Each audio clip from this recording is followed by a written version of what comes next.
Bustler. He is a public policy analyst. He's an economics expert. He's a professor of finance at Stockton University in New Jersey. And he's a featured columnist at Newsmax, LifeZed, and townhall.com. Dr. Bustler, welcome to the program. Good morning to you, sir. Good morning to you, Paul. It's my pleasure to be here. Yes, sir. I'm glad that you could make it. The reason I wanted to have you on is I want to pick your brain about what the media is doing. I've noticed a shift in the mainstream media. You've got an economy that's doing pretty good. Trump's starting to get the credit for it, according to the polls, and they're trying to rewrite history. What are your thoughts on this? Yeah. The economy is doing very well, and in my view, it's going to continue to do even better into the short-term and perhaps long-term future. The reason is President Trump has got economic growth up significantly. And as a result of that, we're coming into this robust economy, and he has done this basically by reversing much of what President Obama did. President Obama is the first and only president in history to serve a term in office without having at least 1 year where annual economic growth was at least 3%. He averaged a little over 2% for his entire time in office. And the reason is simple. His primary goal was not economic growth. His primary goal was to cure perceived social injustices. It's an injustice that everybody doesn't have health care.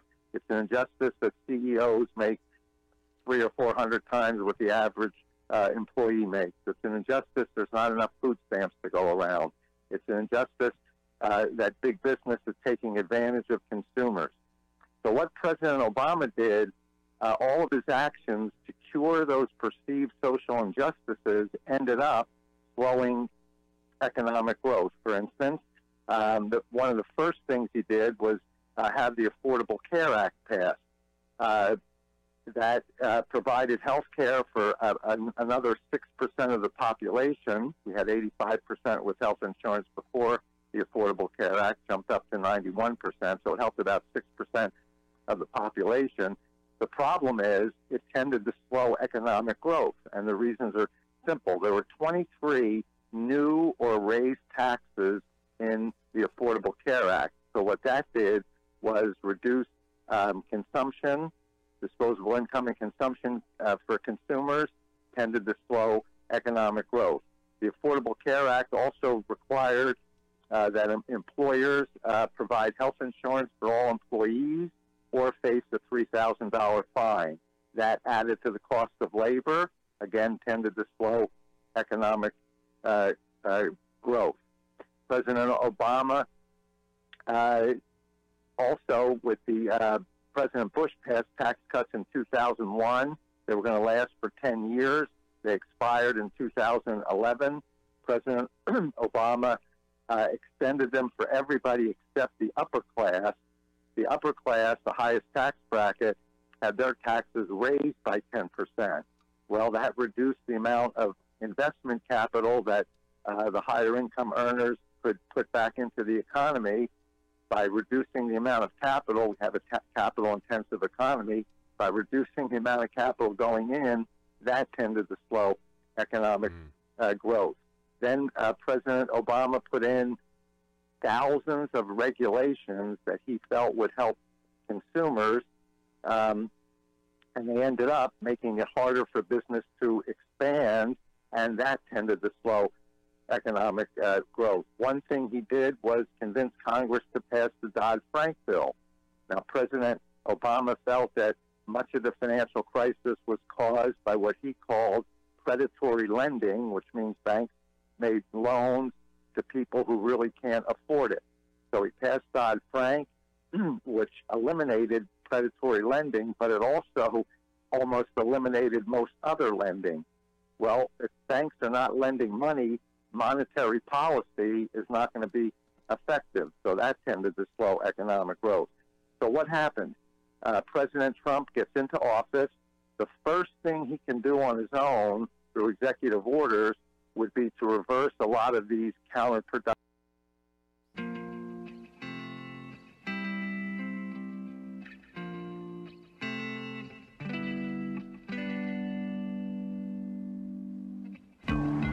I think it's time we ask ourselves if we still know the freedoms that were intended for us by the Founding Fathers.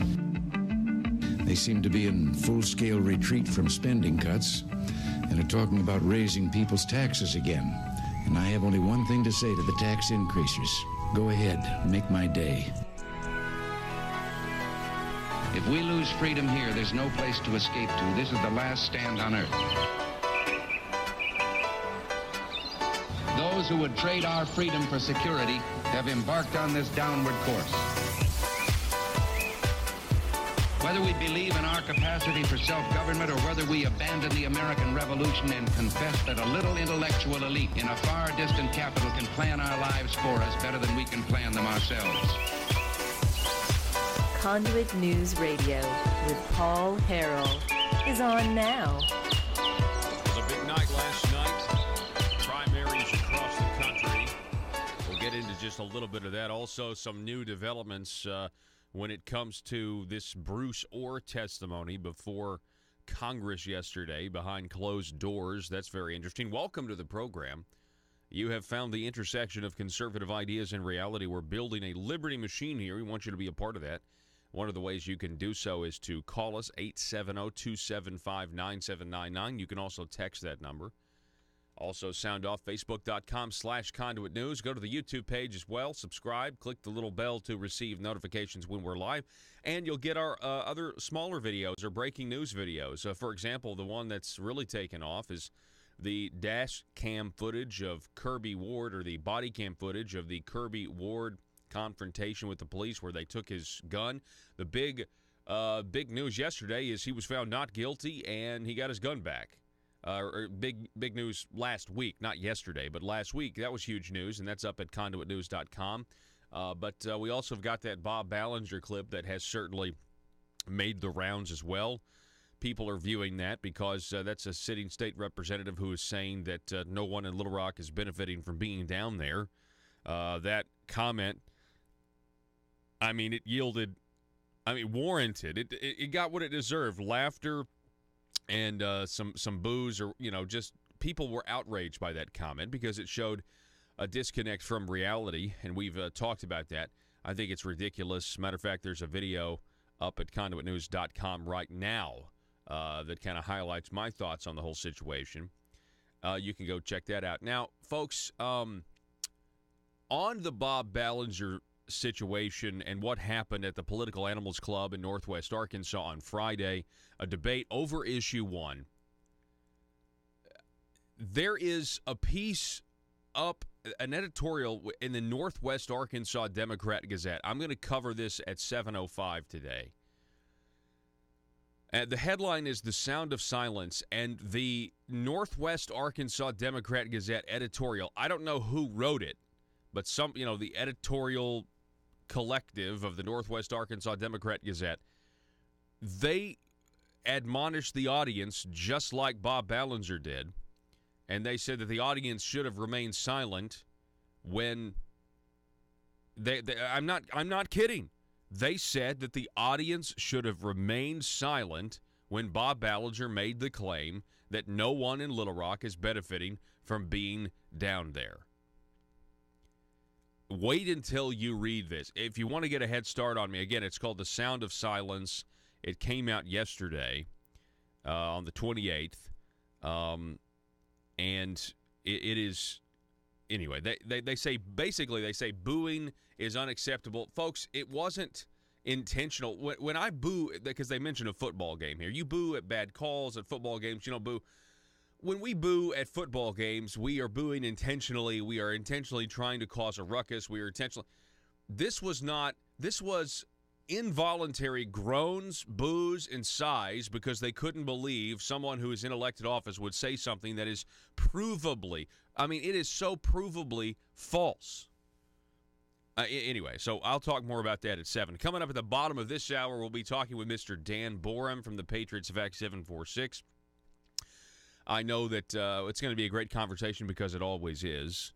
And we'll be talking with him about really the issues of the day. Did you see this headline here? There was a London teen who was stabbed to death next to an anti-knife poster. #KnifeFree. is what this poster says, and a man had been stabbed to death in front of an anti-knife crime poster in South London as the capital's violent crime wave rolls on. Yeah, irony doesn't even begin to describe it, folks. It really doesn't. At 7:33, we'll be talking with the Family Council President, Jerry Cox. Jerry is going to be talking about Issue 1. It's always great to have him on the program. He has been an outspoken critic. The Family Council has been an outspoken critic as to why Issue 1, which is going to be on the ballot this November for all of us to vote for or against, he'll be here talking to us about that. And there's just a ton of pushback you're getting from the establishment. The establishment doesn't. And it's not everybody that supports Issue 1, but it certainly is, I've said this before, if you're a supporter of Issue 1, the bad tort reform, you really have to ignore the fact that we have a serious problem with nursing homes bribing judges and bribing people like Jake Files. I mean, you're really having to ignore that fact in order to support this without admitting that. I mean, only in Arkansas would that happen, and the people say, "Well, we'll go ahead and vote for what the nursing homes want us to." They're giving away $80,000 like they're Tic Tacs, Anyway, we'll talk about that. Let's start with this Florida primary. The New York Times, they do a pretty good job on their website of having very easy to read statistics when it comes to election reporting. It's about the only thing. But Ron DeSantis winning at 56.5% over Adam Putnam over in Florida. He will be the Republican candidate for governor in the Florida gubernatorial race. You see the map breakdown there. You see all the yellow for Putnam and all the red for DeSantis.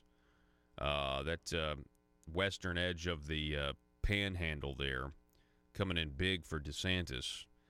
Then we have, let's see here, Andrew Gillum over at the Democrat side. This is the big news here. Probably the biggest news of the day is that the Democrat, Andrew Gillum, the socialist, he has won his party's nomination for governor, the Democrat governor, Andrew Gillum. This was a shock. People didn't expect this. The polling was not looking good for Andrew Gillum, although billionaire Tom Steyer supported the election of Andrew Gillum. Andrew Gillum is black, so now there's the chance for Florida to have its first black governor, setting up perfectly for an identity politics campaign. That's what's going to be going on in Florida. You have the Trump-endorsed Ron DeSantis, the Republican, will be going up against the Bernie Sanders-endorsed Andrew Gillum. Now, as I was riding in to work today, I saw where the mainstream media, they were saying Andrew Gillum and his, progressive platform had the endorsement of Bernie Sanders. The mainstream media conveniently leaves out that Bernie Sanders is a socialist, right? So this progressive platform, what about just calling it what it is? It's a socialist platform. But Andrew Gillum winning with 34.3% of the vote over Gwen Graham, he won with 34.3, Gwen Graham 31.3, then Philip Levine 20.3, and kind of goes down from there. So if you scroll down even further here, you have in Florida the U.S. Senate. Bill Nelson was uncontested. He'll be the Democrat versus Florida Governor Rick Scott. Florida Governor Rick Scott's done an excellent job in Florida. Florida Governor Rick Scott will be the Senate nominee. And you know how I'm a big fan of Rick Scott. You know why? Because when President Donald Trump won, there was talk of repealing Obamacare.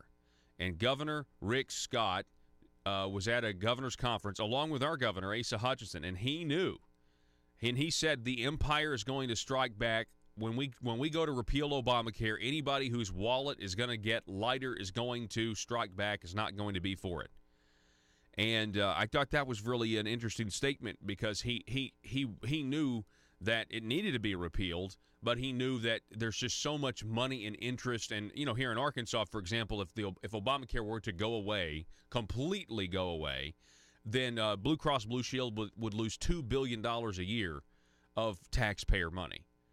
And it may be a little less than $2 billion. Let's just say $1 billion. But the whole thing, the whole kit caboodle, is a $2 billion a year program. Anyway, that's very interesting. I'm excited that Rick Scott is going to be running here. You go through the list here, and then you had some other stuff out in Arizona. I know you had the Republican in Arizona winning, the one I believe that Trump was. Let me see, where is she? Because those results were a little later in the night.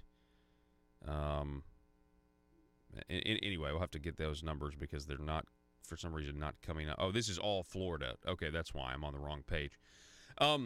Anyway, so interesting stuff out of Florida, interesting stuff out of Arizona, and it does appear. Let me just say this: with Trump, and then you got Oklahoma too. But with Trump-backed candidates winning, and candidates that Trump supports winning, and then candidates that the left supports or the far left supports winning, what is happening here? I mean, it's just making the stakes even higher for the November midterm elections.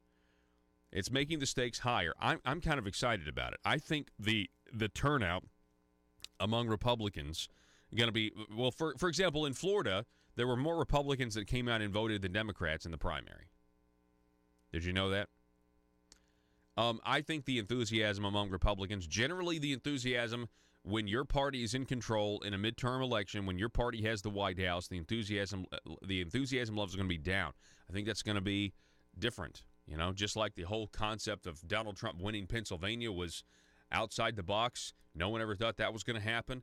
I think that people are going to really turn out and vote. You need to turn out and vote. For example, I want to remind everybody, French Hill, Congressman French Hill from Central Arkansas, that District 2 there, that needs to stay red, and the Democrats want it to be blue. People of Arkansas got to get out, got to vote, got to make sure that they don't take control of the House. Do you want the Democrats in control of the House? Then you need to go vote. You got to go vote. Got to go out there and vote. And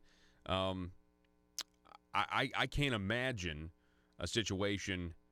Well, I on Monday, I guess we kind of previewed what it would be like if the Democrats, all the investigations, the bogus investigations they're going to launch if the Democrat Party were to take the House.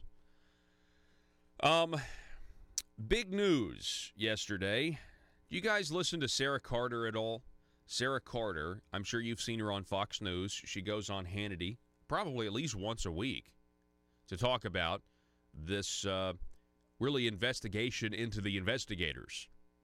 The investigation into the investigators. So you got the Justice Department, Mueller, they're investigating Trump for Russia collusion, and they keep getting his associates on decades-old financial crimes.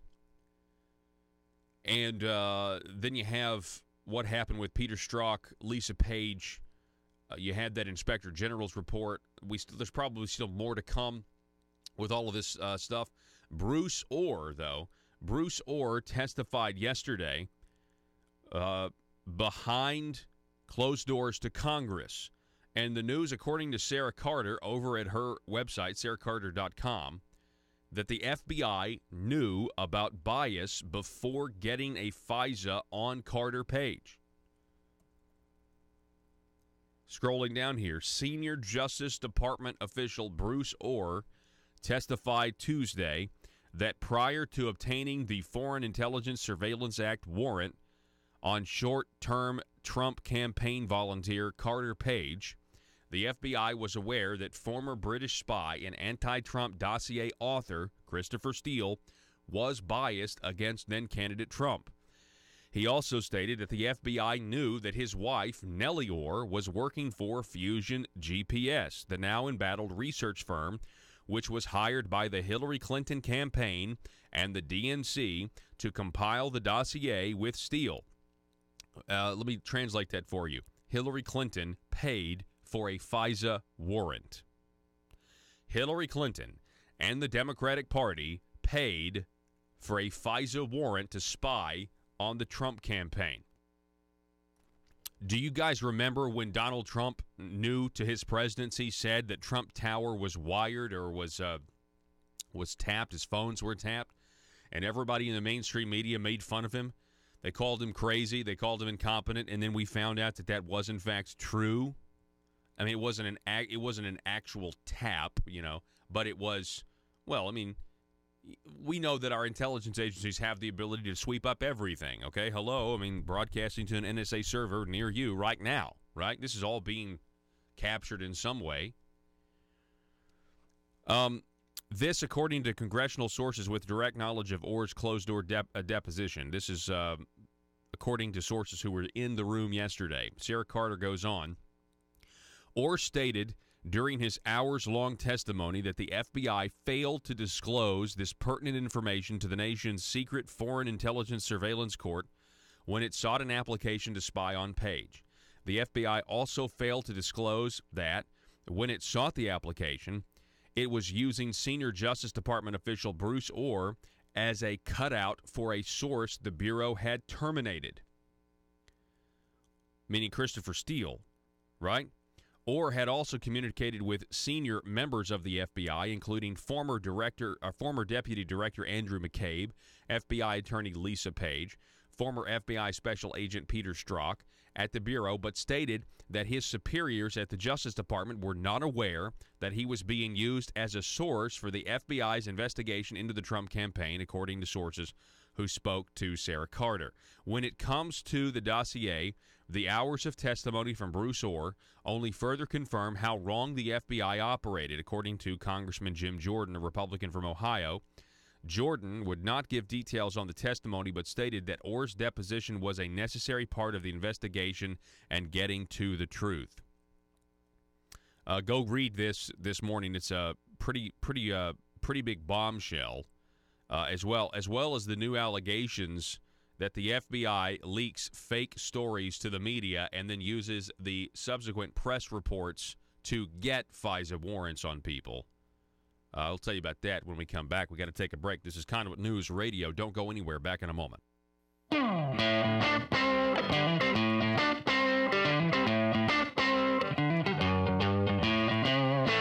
Regulation, which he did. Since he did that, the economy has been growing at over a 3% rate. Then he convinced Congress Dodd-Frank was slowing down economic growth and holding the economy back. He got Congress to repeal part of that, went into effect this year.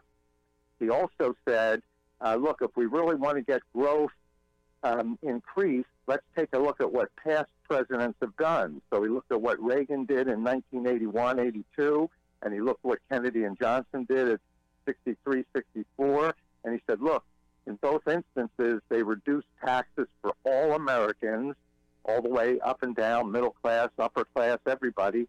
Taxes were reduced, and the economy took off. So he convinced his Congress last November to reduce taxes for everybody. That went into effect in January of this year. By April of this year, the economy was growing at over a 4% rate. Do you need conservative legislation killed? Or do you need policies enacted that ensure government growth? Then you need to get Nephewed. Hi, I'm nephew number one of uncle, nephew, and nephew, attorneys at law. I'm not a lawyer, but I am a senator. And I'm nephew number 2, and I am a lawyer and also a senator. Are you the victim of a recent accident in which the voters in your community mistakenly elected a limited government conservative who is now actually implementing the ideas he or she campaigned on? That's right, nephew number 1. Don't be a victim of democratic elections any longer. At Uncle, Nephew, and Nephew, we are committed to killing limited government legislation and promoting bills that increase the size of government by using any tool at our disposal. Because sometimes the truth of the matter is, principles get in the way of pragmatism. Just listen to some of our great testimonials. Ever since I've been using the nephews, all my special interests have been served. As long as you make sure your contract says lobbying services are prohibited, then the legal services of uncle, nephew, and nephew are legal. Trust me, put the nephews on them. It came out of nowhere. I was blindsided last election cycle when my well-funded and paid-for politician lost to some grassroots limited government voters. But then I hired the nephews, and they killed all the conservative policies the voters wanted. I got nephewed. I got nephewed too, and so can you. Uncle, nephew, and nephew will accept compensation via campaign contributions. Put the nephews on them. PHP Parody.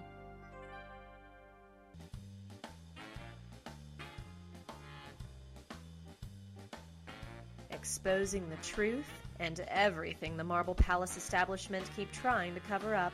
It's Conduit News Radio with Paul Harrell. Fox News reporting, Brooks Singman, GOP representative, touches off firestorm with claim that the FBI linked info, used stories to get the FISA warrants in the first place.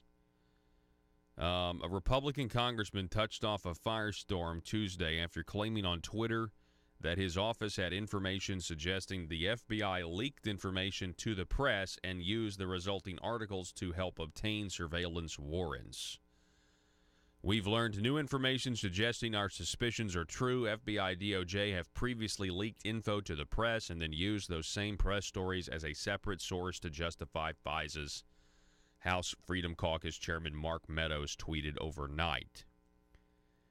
Well, I mean, isn't that the whole thing? Wasn't there a BuzzFeed article that was leaked? I mean, we know that they've done this. We know that James Comey was leaking articles and leaking things.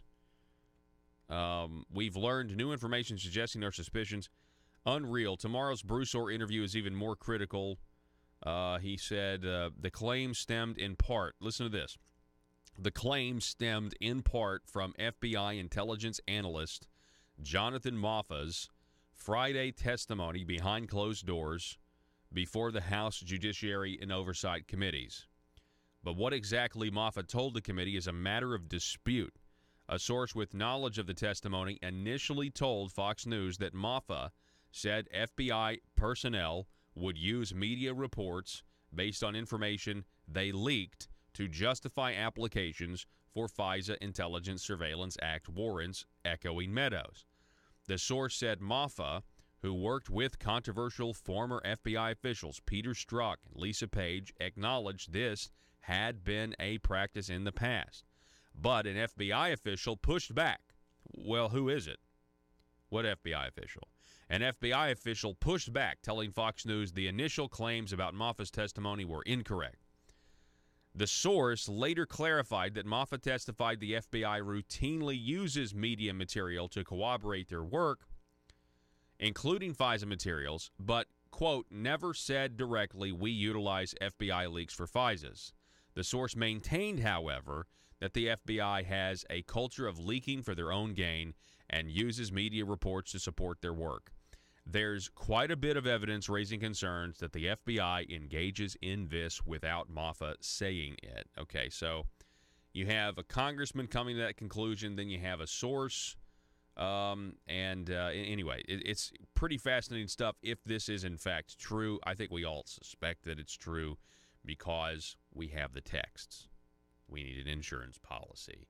We've got to figure out a way to do this. Don't worry. If he wins, we have an insurance policy. Well, it just seems like these people thought they were so morally superior while being completely immoral that the ends justify the means. Whatever we have to do to, I'm sure they were telling themselves to keep the country safe from Donald Trump. When in reality, they just wanted their own power. They wanted their own skin. They wanted to continue to be able to do this. Can you imagine what would be happening to conservatives right now if Hillary Clinton had won the White House? Unbelievable, right? You know what's interesting about... Well, should I go there? I know this. If Hillary Clinton had won the White House, I bet these China deals that are on hold here in Arkansas would be going through right now. What do you think? Back in a moment. And it's my view that the third quarter of this year, the number won't be announced till the end of October, we're probably going to see a 4.5% growth. And it wouldn't surprise me to see a quarter next year where economic growth exceeded even 5%. 1982, when Reagan's tax cut went into effect, in 1984, economic growth for the year was 7.5%.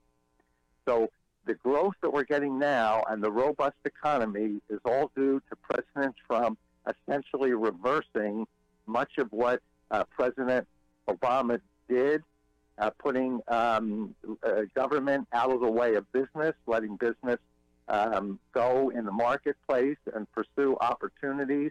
That's adding all the growth that we're seeing now, and I believe into the future. So it's President Trump who should get complete credit for what's happening today in the economy. And I agree with that. And we're talking with Dr. Michael Busler, public policy analyst. He is a professor of finance at Stockton University in New Jersey. I agree with what you're saying, and I'm glad you're setting the record straight. We have the media. I think they're seeing this. I think they also see that the average American, I mean, I saw a poll last week, I know from Turning Point USA, Candace Owens, she talked about how black support for Trump has doubled, according to one poll from last year to now. The mainstream media sees this, and they say, oh, we've got to figure out a way to say that, President Obama is responsible for all of this. And, that you're starting to see that. They're trying to promote this idea that this is Obama's economy. Yeah, and clearly it isn't President Obama's economy. And, the press, I've seen 3 different studies, and they all come about to the same conclusion. More than 90% of what the press writes about President Trump is negative. They've lost a lot of their objectivity. They feel they have a duty to somehow minimize the effects of what President Trump is doing. In fact, they'd like to get him out of office sooner if they could. The mainstream media is supposed to report factually on what's happening without a bias in the reporting. Now, you certainly have your opinions, and on your opinion pages, you're allowed to give what your opinions of what is happening, what your opinions are. But when it comes to reporting the news, it's got to be done on a factual basis. And what is being done is always done on such a slanted basis that it's not really factual news, and it even gets to the point where President Trump says, "Look, some of the things you're saying just aren't true," and he refers to that as fake news, and then he uses the term "enemy of the people" and everything.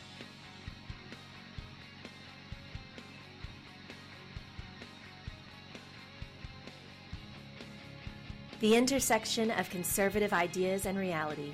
Conduit News Radio with Paul Harrell.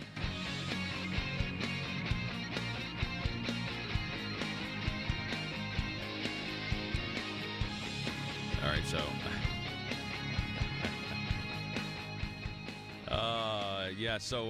hang on one second. Yeah, just try again, Dan Borm. I know you can hear us.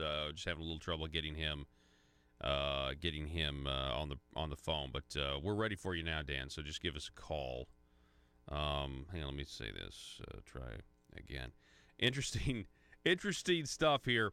I kind of got that dig in, with China when I went to break, and I'm going to continue saying this stuff. It doesn't make any sense, right? China, according to estimates, they're stealing $600 billion worth of intellectual property from us every year. You had 2 guys who were indicted for stealing our rice technology a couple of weeks ago, Chinese nationals. It doesn't make any sense, right? I mean, why would we want to allow them to come in here, use our resources, take our trees, make profits to send back home to China? Oh, and by the way, they'll make profits to send back home to China, but they'll also steal our intellectual property while they're here. I mean, it just makes no sense whatsoever. The question has got to be, why would we want to do this? And again, if Hillary Clinton would have won, would these China deals be continuing to go on here in Arkansas? Anybody? No? I mean, I think they absolutely would. We're actually working on a parody right now. Yeah, we're working on a parody right now that's pretty interesting.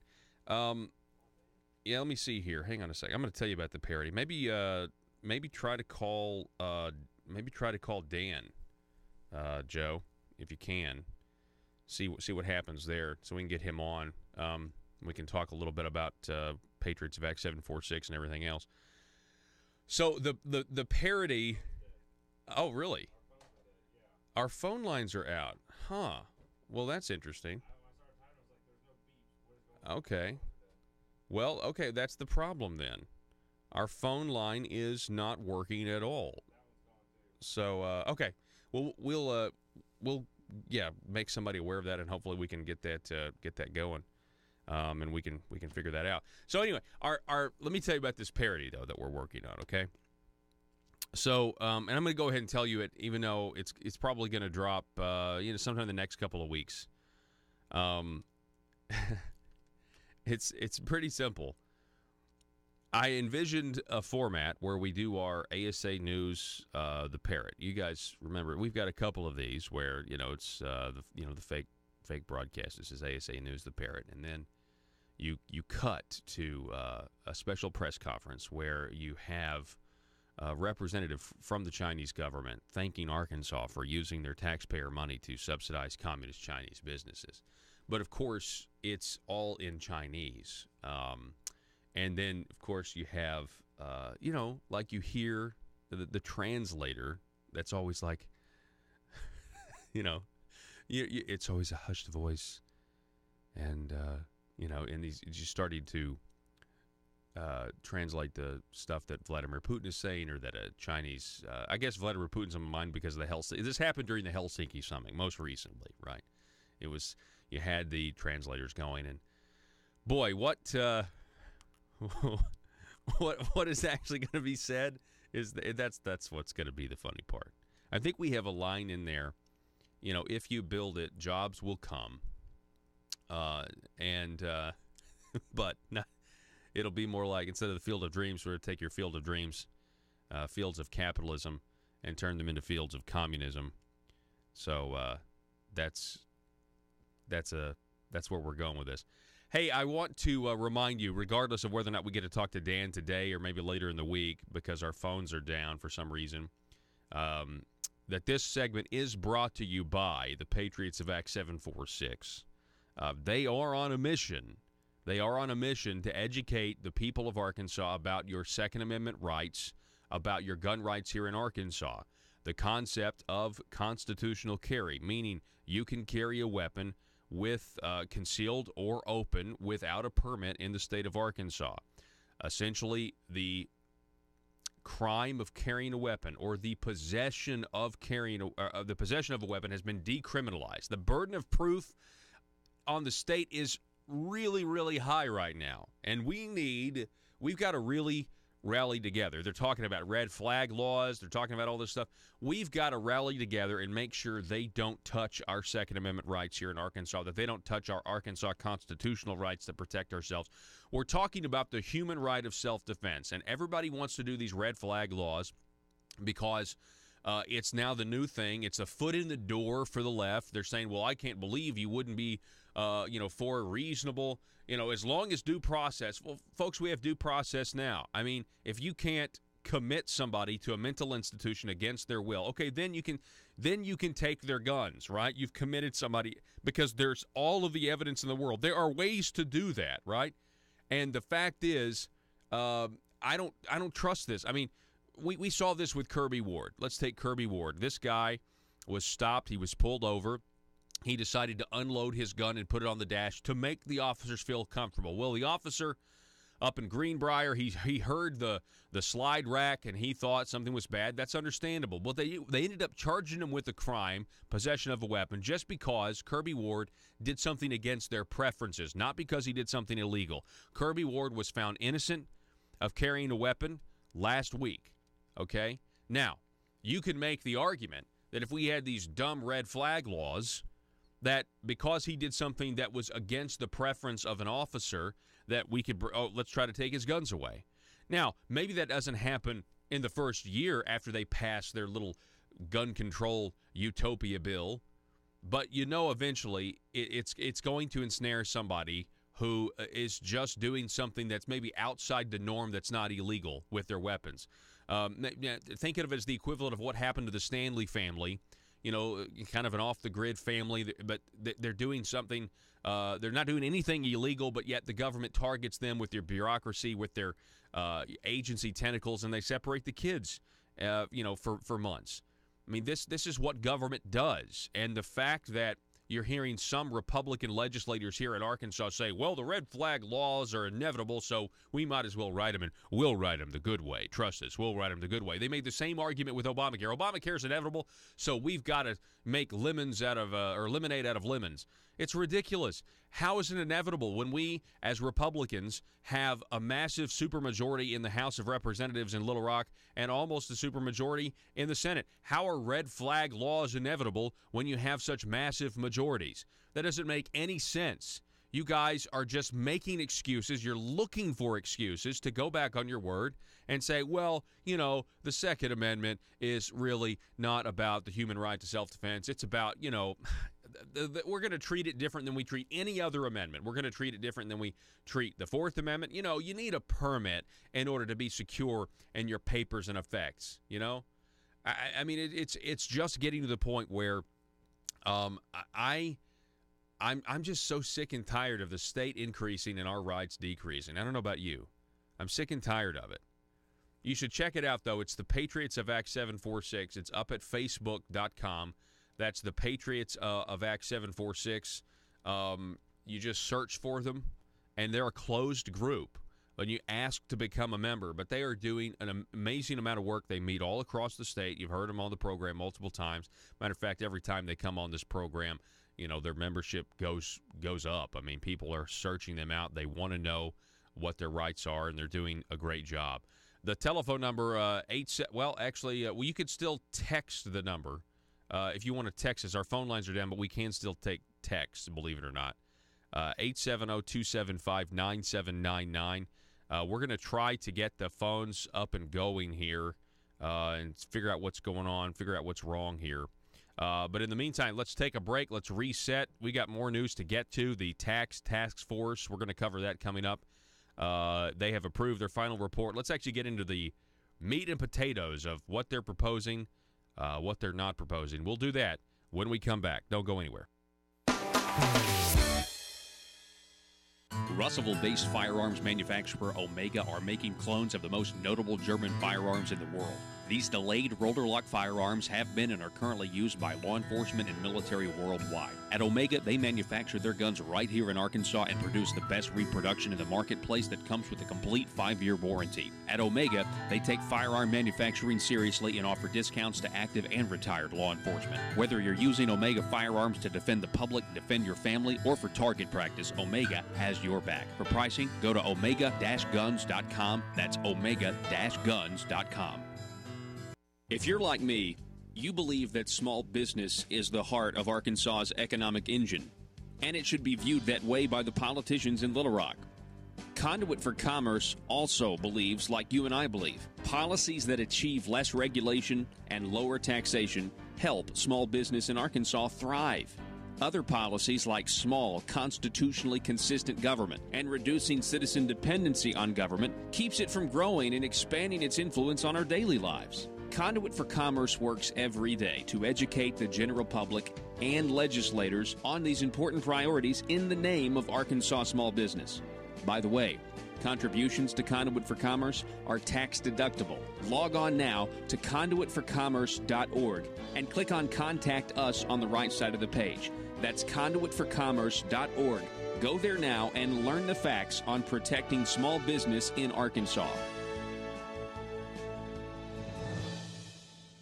But he was all up in arms about that. We had last Thursday, was it, the 300 editorials saying what President Trump is doing is wrong.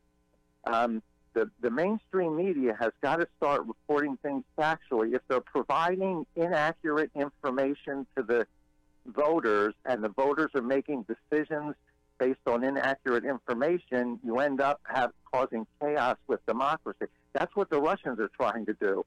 The Russians are trying to put out inaccurate information so people will make bad, uninformed decisions. The media is almost doing the same thing that the Russians are doing by providing inaccurate information to these leaders. Yeah, it's kind of, I've described it before. There's so many people that consume the mainstream media. They think that they're being told the truth. And, when you think that you're free and you think that you're, being told.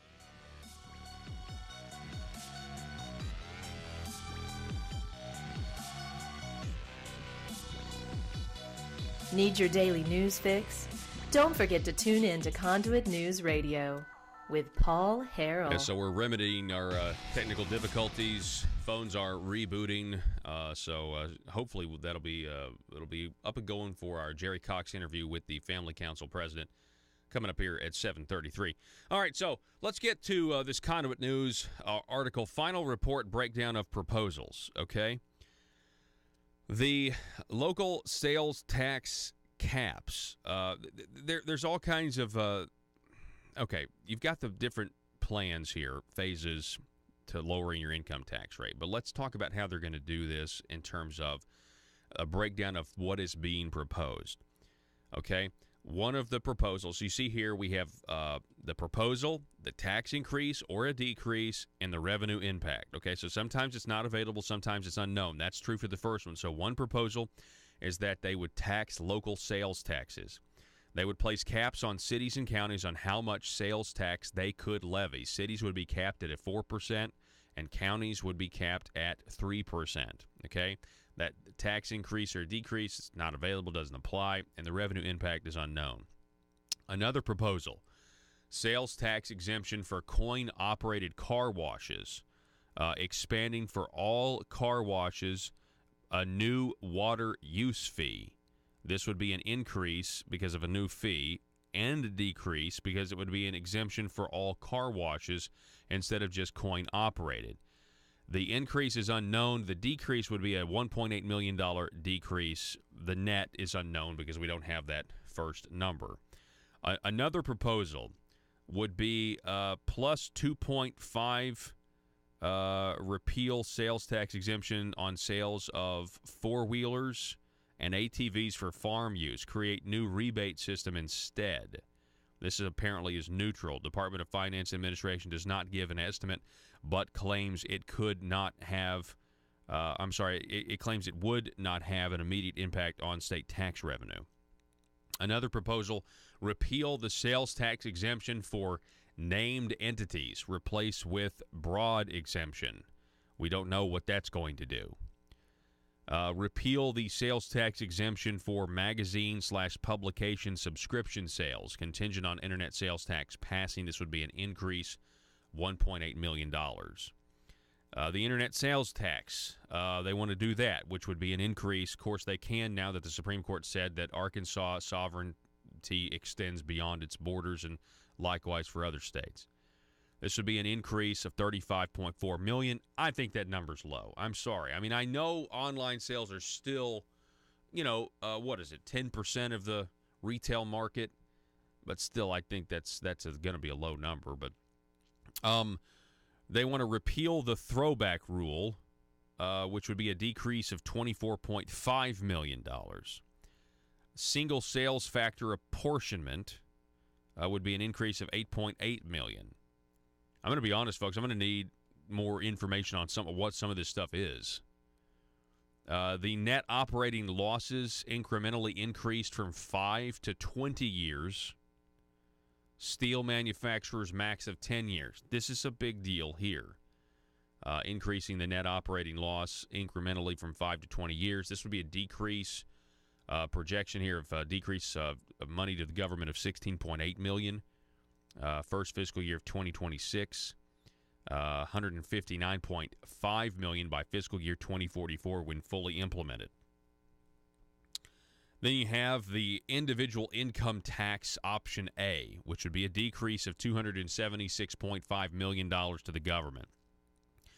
You would pay 0% on $0 to $4,299. At $4,300 to $8,399, you'd pay 2%. Then $8,400 to $12,599, 3%. 12,600 to 20,999, 3.4%.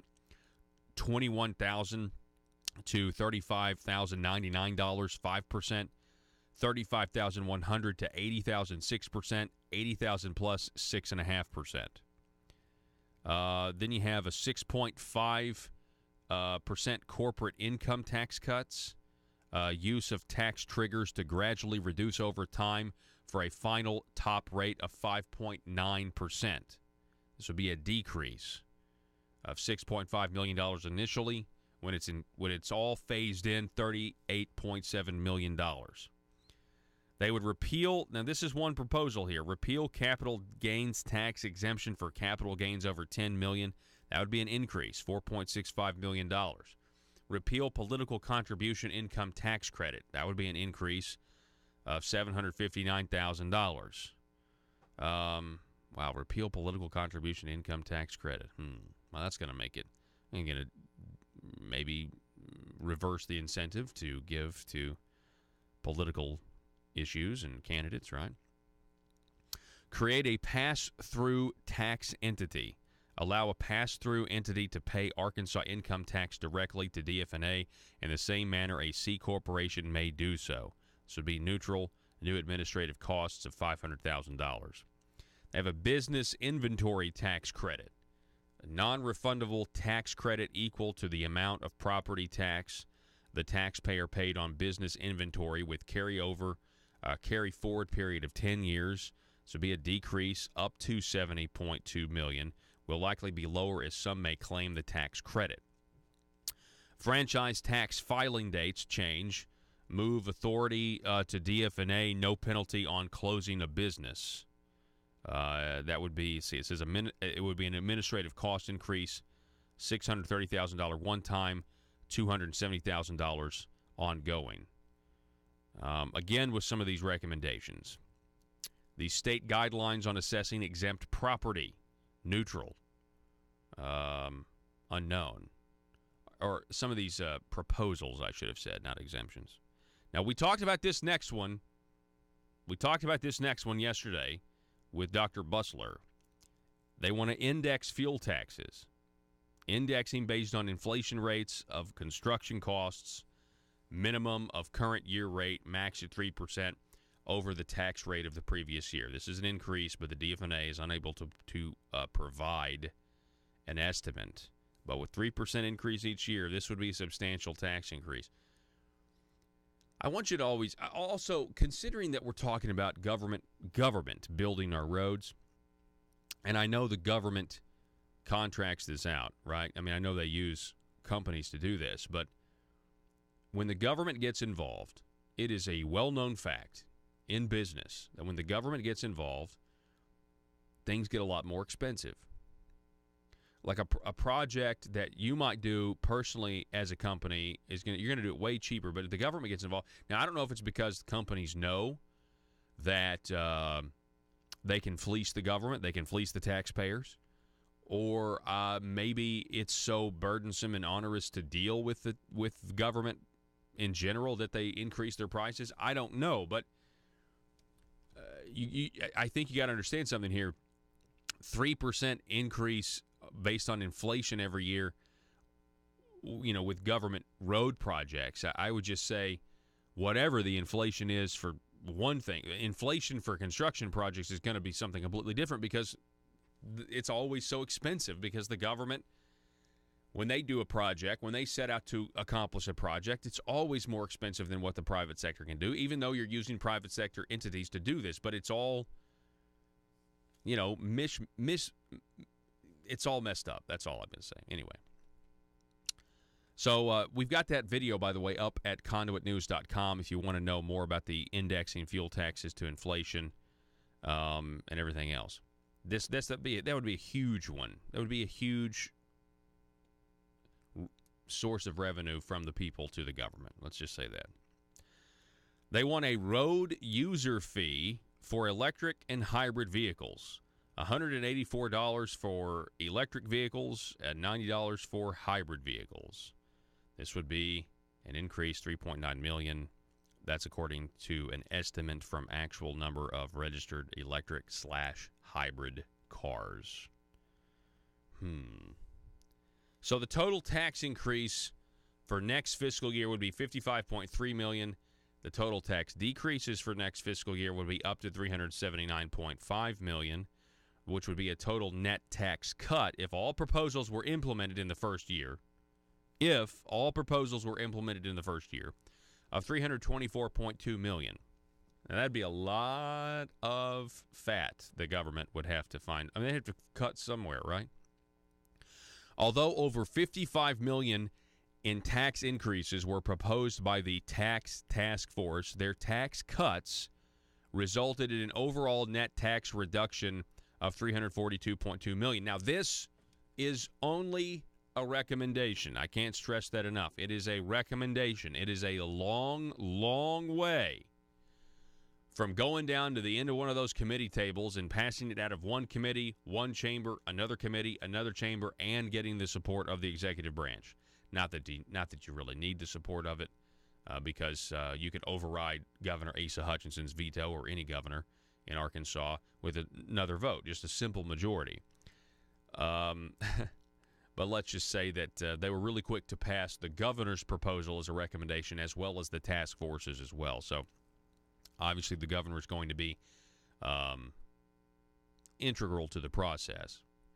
At the end of the second day, Chairman Jim Hendren, who's the governor's nephew, did caution task force members about the large amount of proposed tax cuts being implemented all at once. He asked DFNA to put together a proposal that would break down what if they did just a $50 million net tax cut in the first year versus $100 million, up to $200 million. Previously, a cap of around $200 million had been discussed. DFNA officials also cautioned legislators, specifically mentioning the increased amount the state would have to pay under the Obamacare Medicaid expansion program called Arkansas Works. Mention of the long-planned phase-in of the grocery sales tax cut also came up at this time. Nicole Keating of the Tax Foundation analyzed the final report proposal against the Business Tax Climate Index that measures business friendliness of state tax policies. Her analysis showed that if the Tax Task Force fully implemented their report, it would result in Arkansas moving from 39th overall in business tax climate to 36th overall. This improvement is entirely tied with the improvements on the corporate income tax, as the other subcomponents did not change with the proposed reforms. Well, is that not kind of humbling and sobering? You know, I listed all of that, and granted, this only had to do with the corporate income tax, according to what is reported here, but 39th all the way down to 36th, does that not kind of put into perspective just how far we have to go in this state in comparison with the states around us and the states in the rest of the nation? I mean, you know, it really does. It's very sobering, very humbling, and it lets you know just how much work we have to do. And, you know, in my opinion, it hasn't been moving fast enough. And I know there's probably a lot of representatives, senators that would agree, but then there's obviously others who say, no, we're doing amazing things, right? No one down in Little Rock is benefiting from being there. Anyway, you can check the rest of this story out. It says here that Keating went into detail on how Arkansas could implement tax triggers to ensure ongoing tax relief to Arkansans as the economy continues to grow. The triggers would automatically reduce the income tax rates when specific revenue growth targets are hit. That would be one way to do it. So anyway, check it out, conduitnews.com. You can get all that information. Check out, maybe one of you out there is a car wash operator. Well, there's something in here that's been proposed that's going to directly affect you. We've got one more hour coming your way next. We'll talk about mainstream media outlets here in Arkansas, one in particular, urging us to remain silent on Arkansas corruption. I know. You're not going to believe this. Back in a moment. The news and talk of Northeast Arkansas. This is News Talk 101.3 FM and 12:30 AM KBTM, Jonesboro, an EAB radio station. The truth. I mean, that's extremely powerful. You know, and that's better. Yeah. That's way better than an outright totalitarian state. You know what I'm saying? Where you have the illusion of objectivity and the illusion of choice. And I would just say that, you know, the facts that you went through. I mean, you talked and, you know, quite eloquently about all of the regulations that Obama put in, the taxes that Obama put in. You know, can you imagine if that made a report on CNN where it would never happen where you would say, well, why does Trump? Well, this is what Trump did. He cut taxes and he rolled back everything Obama had done. I mean, that's the facts. I mean, you know, you could argue cause and effect, but the facts are he did these things that were supposed to help the economy, and we now have positive economic results. Make your own conclusions. Draw your own conclusions, America. But this is what happened. They would never do that. They have to editorialize. That's exactly right. And, you know, a lot of the anger, I think, that's being felt in America today is a result of this slow growth economy. Again, if you look back in history, it goes back even a little further than Obama. The U.S. hasn't had economic growth of at least 3% since 2005. We haven't had economic growth of 4% since the year 2000. That's the longest period, in my view, of economic stagnation in the U.S. history.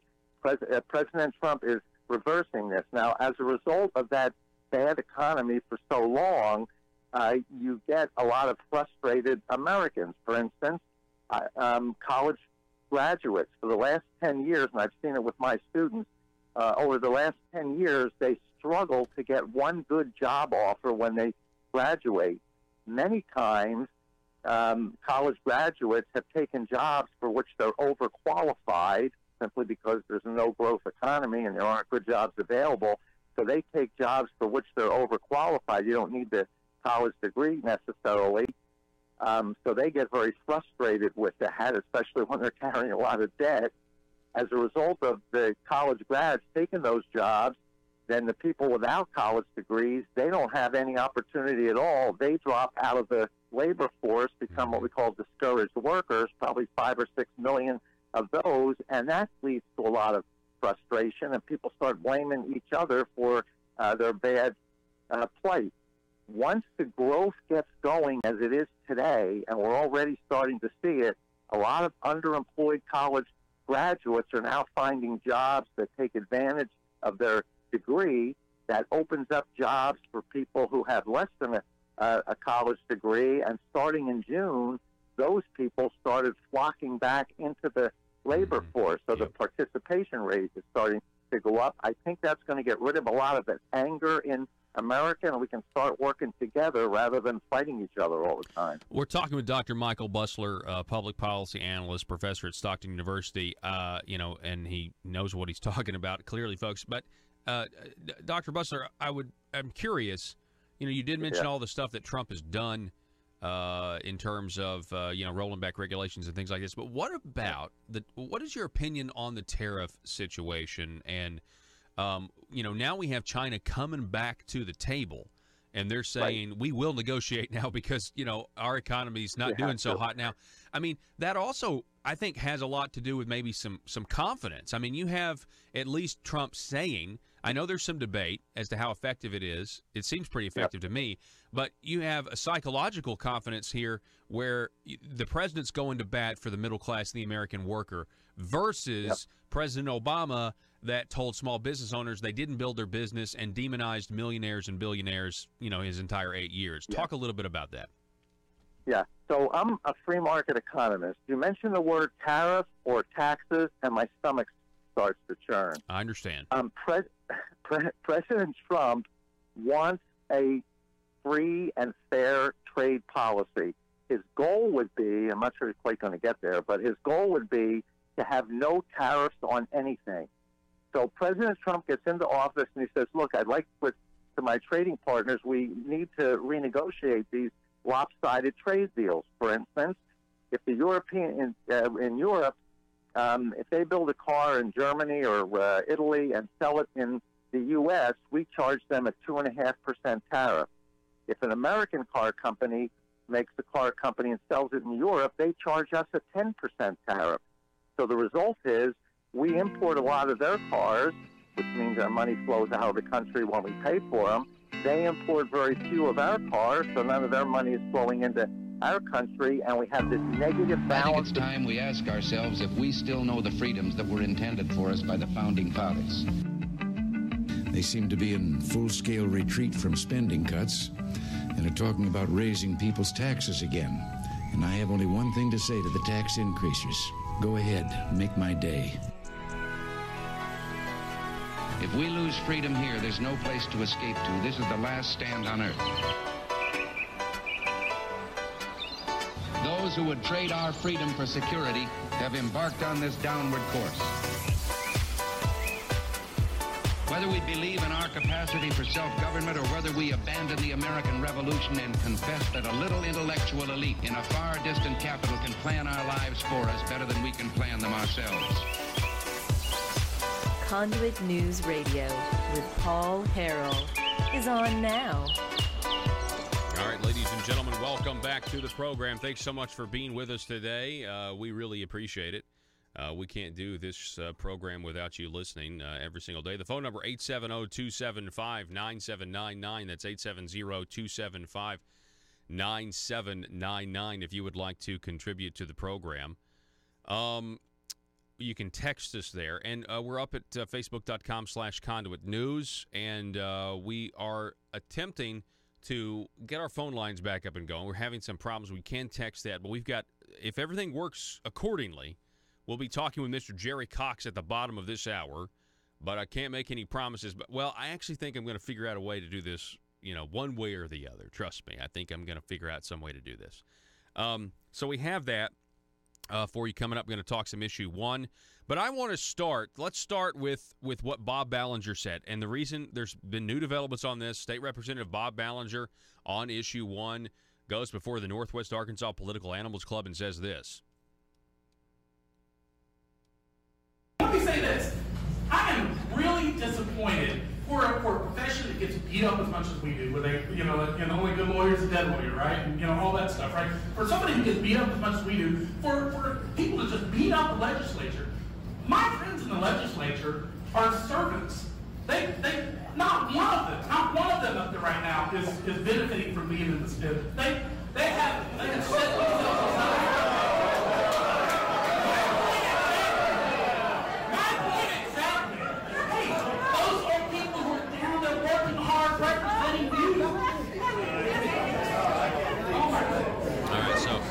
Yeah, it was outrageous that he said that. Shows a disconnect of reality. But there's now one Arkansas news outlet that is essentially defending Bob Ballinger and criticizing the audience, just like Bob Ballinger did in that clip that you just heard or saw.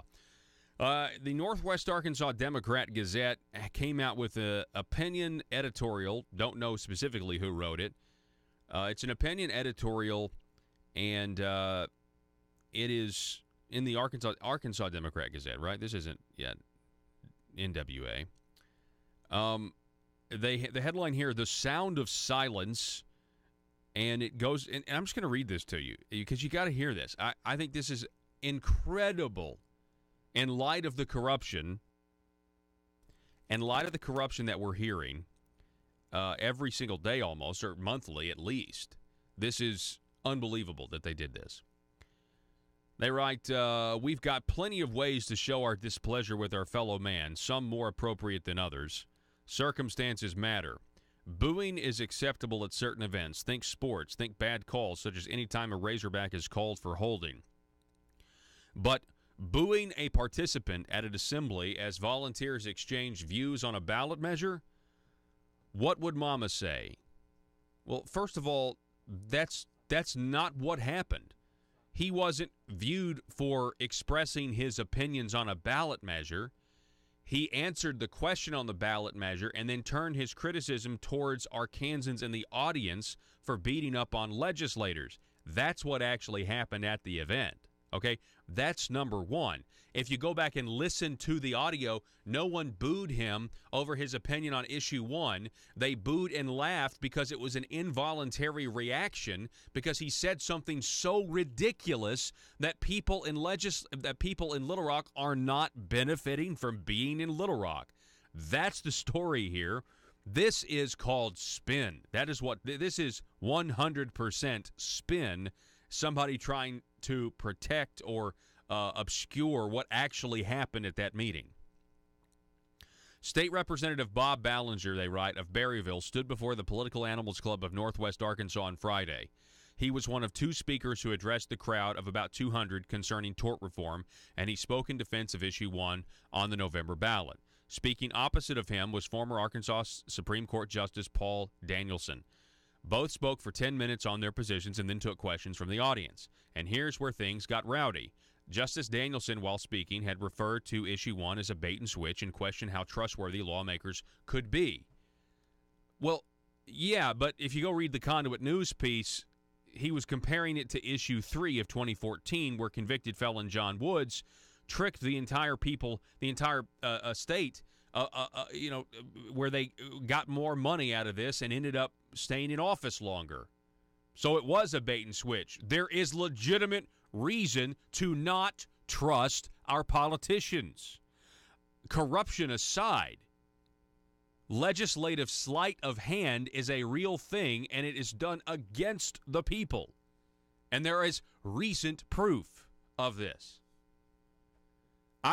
This piece, this article by the Gazette, this editorial is they are arguing for your silence.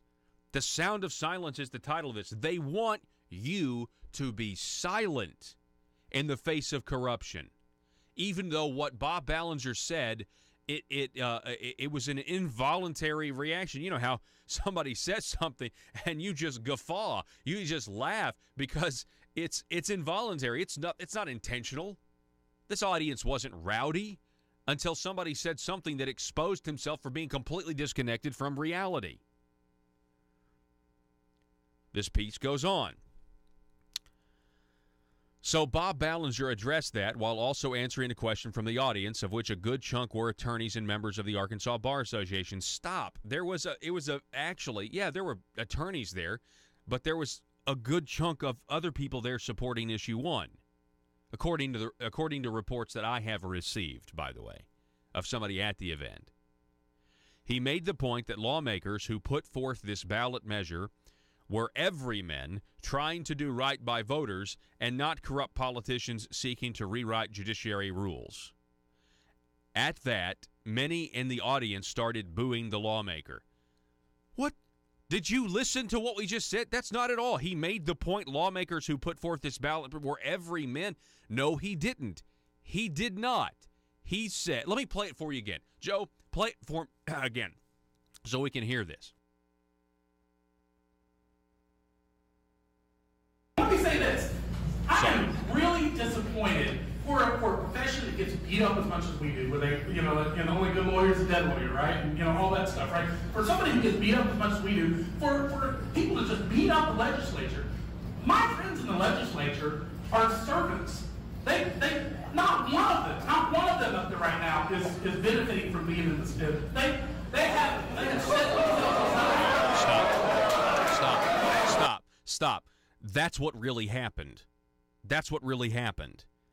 He did not get booed because he made the point that lawmakers were everymen. He got booed and laughed at because he made the point that no one down there is benefiting from being down there. In the face of the fact that Jeremy Hutchinson is still a senator and he is accused in a guilty plea of taking $500,000 in bribes from Preferred Family Health Care, according to documents in the Western District of Missouri. So that alone is what's so ridiculous, right? But there's a lot more in this. I mean, we've had guilty plea after guilty plea after guilty plea. We've had convictions. It was a really, really stupid thing to say. And we've all said stupid things before. I've said plenty of stupid things before. It was a really stupid thing to say. The media, for some reason, this piece in the Gazette is trying to mislead the people. Obviously mislead the people. Look at the tape compared to how they're editorializing this. At that, many in the audience started booing the lawmaker. He tried to continue addressing the matter, but became visibly frustrated with the audience and stepped away from the microphone. At that point, Circuit Judge John Threet, it was John Threet, by the way, at the beginning of the meeting that said it was a very balanced crowd of for and against. John Threet, who headlines these gatherings, raised his voice, saying enough was enough. Sometimes it takes an adult. The Gazette goes on. Editorial opinion. Our considered editorial opinion, for we were there, Americans have enough trouble maintaining civility in today's polarized political environment. There's no need to boo someone in this setting. Silence would have been more effective. Ask any Southern lady. In fact, Justice Danielson was applauded several times. If Representative Ballinger's opposition in the audience really wanted to express displeasure, they could have sat on their hands when he finished speaking. In these circumstances, when a room goes silent after a presentation, the person holding the microphone gets the message loud and clear, and Mama would approve. That is not, they are misrepresenting what actually happened there. We have the tape. It's up at conduitnews.com. No one started booing and jeering him until he said that last little thing, which was no one down in Little Rock is benefiting from being there. That's what caused the laughs. It was more, and they say boos. It was more laughter. It was more people laughing at the ridiculousness of what he had said. Now, on a different note, I have a real problem with a media outlet editorializing what happened there, urging the people to sit on their hands and be silent. You are a statewide media outlet. You are supposed to be speaking truth to power. And maybe you missed the video, but the fact is the people are keyed in. And, you know, especially people that go to Political Animals Club meetings, they obviously are aware of what goes on, you know, in state politics.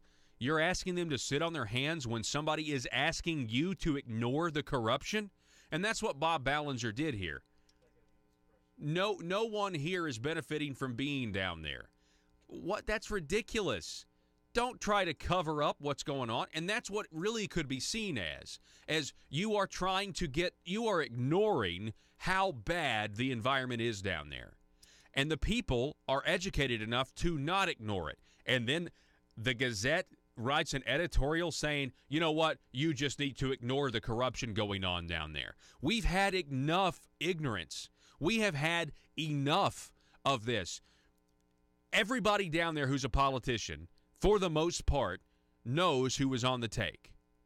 We've had enough silence. We've had too much silence from our own General Assembly. Now they want to come out with new ethics rules. They want to talk about ethics when they've been down there the whole time. They've been down there the whole time, and they haven't said anything. They didn't report their family members. They didn't report their close friends when they knew they were doing something that they shouldn't be doing, when they knew they were doing something unethical. And now they're going to pass ethics reform rules that'll require them to report each other. They could have been doing that now. There's something called the Arkansas Ethics Commission. You can report anybody you want to the Arkansas Ethics Commission, but crickets. You see, and this is why it's so frustrating. We've had so much silence. We've had silence from our U.S. attorneys. How come Rusty Cranford hasn't been charged with anything? Somebody answer me that.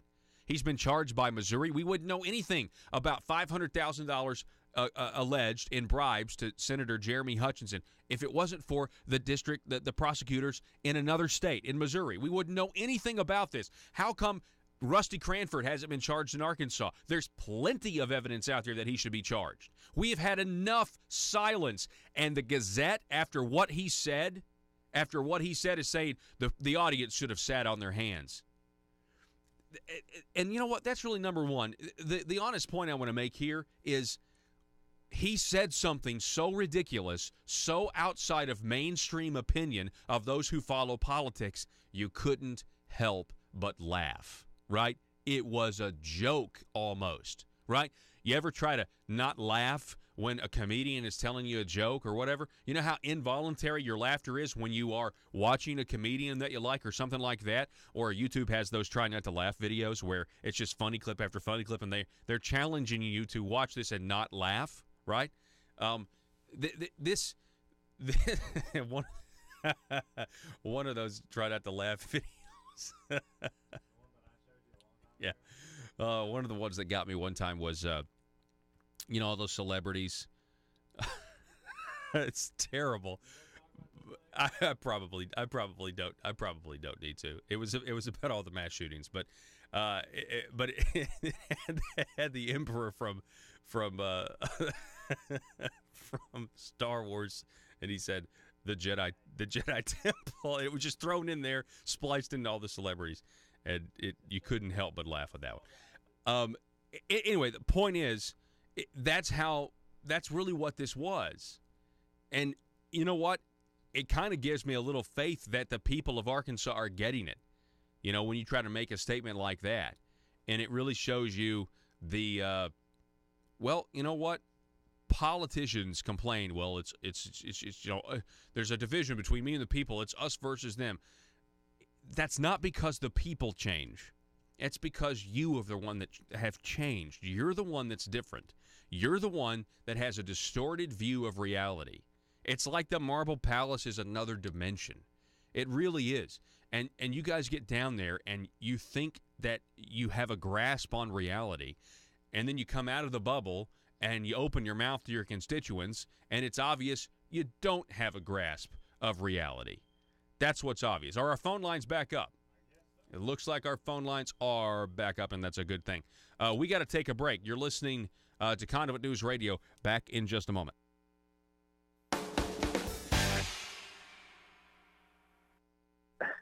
President Trump wants a free and fair trade policy. His goal would be, I'm not sure he's quite going to get there, but his goal would be to have no tariffs on anything. So President Trump gets into office and he says, look, I'd like to my trading partners, we need to renegotiate these lopsided trade deals. For instance, if the European in Europe, if they build a car in Germany or Italy and sell it in the U.S., we charge them a 2.5% tariff. If an American car company makes the car company and sells it in Europe, they charge us a 10% tariff. So the result is we import a lot of their cars, which means our money flows out of the country when we pay for them. They import very few of our cars, so none of their money is flowing into our country, and we have this negative balance of trade to the tune of hundreds of billions of dollars every year. So President Trump said, look, I want to renegotiate this with everybody. It wasn't my intention when I was young. But I was raised to believe you had to pay your way for the blessings bestowed on you. I was happy with my career in the entertainment world, but I ultimately went into politics because I wanted to protect something precious. Ours was the first revolution in the history of mankind that truly reversed the course of government, and with three little words: we the people. We the people tell the government what to do. It doesn't tell us. We the people are the driver. The government is the car, and we decide where it should go and by what route and how fast. Almost all the world's constitutions are documents in which governments tell the people what their privileges are. Our Constitution is a document in which we, the people, tell the government what it is allowed to do. We, the people, are free. Yeah. During the break, Joe raised an interesting point during the break about this editorial from the Gazette here telling people to be silent. As he said, it's a First Amendment issue, really. I mean, they're complaining about not being polite, but, as a news organization, shouldn't you be reporting on what happened instead of whether or not it was decent or not decent when it comes to people holding their elected officials accountable? I mean, yeah, it is an op-ed, yeah, but I mean, it's the collective opinion of the Gazette apparently about what happened at that event. And what it really is, a paper, a news organization, journalists, you guys thrive on the First Amendment. That's your whole business, is the First Amendment. And yet the story is the fact that it was so involuntary. And the story is, man, people are really upset with how corrupt Arkansas's government is. And they really are not in the mood to hear politicians try to defend other politicians, much less have politicians try to grade their own papers. I mean, this has gone on long enough. If anything, the Gazette editorial staff or whoever wrote this particular one really is just a snowflake by modern-day standards, right? Something about that made them uncomfortable. Something about somebody laughing at a politician. And really what happened was Bob Ballinger was laughed off the stage. He got mad, too. He got mad. My point exactly. He got mad because he had said something, and, it was basically democracy at work here. Like, everybody thinks that your opinion is laughable because, and really just kind of discredited everything else. If the legislature is not out to get the people, they need to start proving it. They need to start proving it. They need to start admitting where they fall short and not trying to whitewash it away. Start to admit what it is you've done. When you fall short of your own standards, you need to admit you've fallen short of your own standards.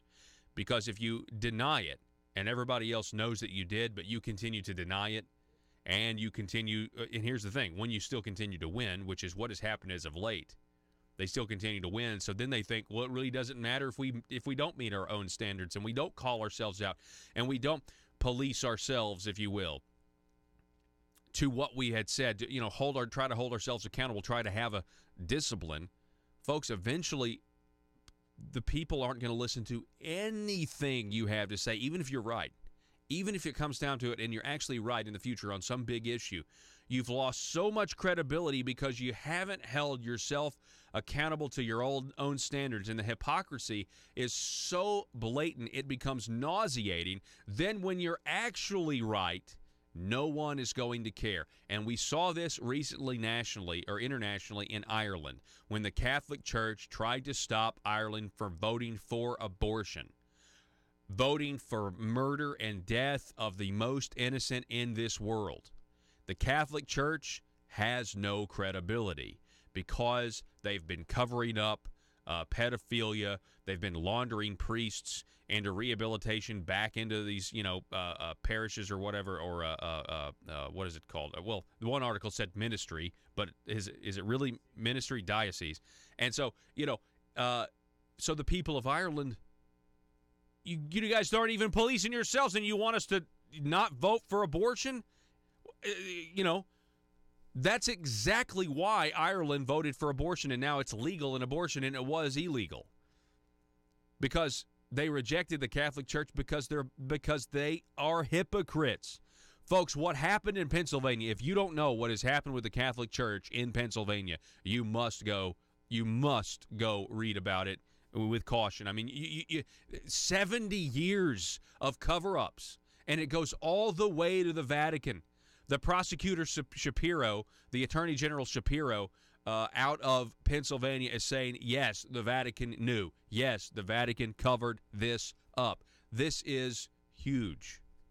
And it's only going to get worse, in my opinion, the more you dive into this.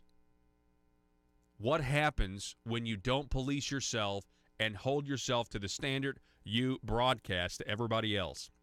Well, eventually they're not going to listen to you on anything. And that is what happened. I mean, that's something that could happen to the Republican Party if they don't stop dismissing their critics. When you grow government, when you shrink liberty and grow government, you attack the people that say how you did it and who did it. Like I said, eventually, folks, it's not, it could be a familiar pattern, that's all. Okay, so we're going to take a break. We've got Mr. Jerry Cox coming up next, the president of Family Council. Don't go anywhere.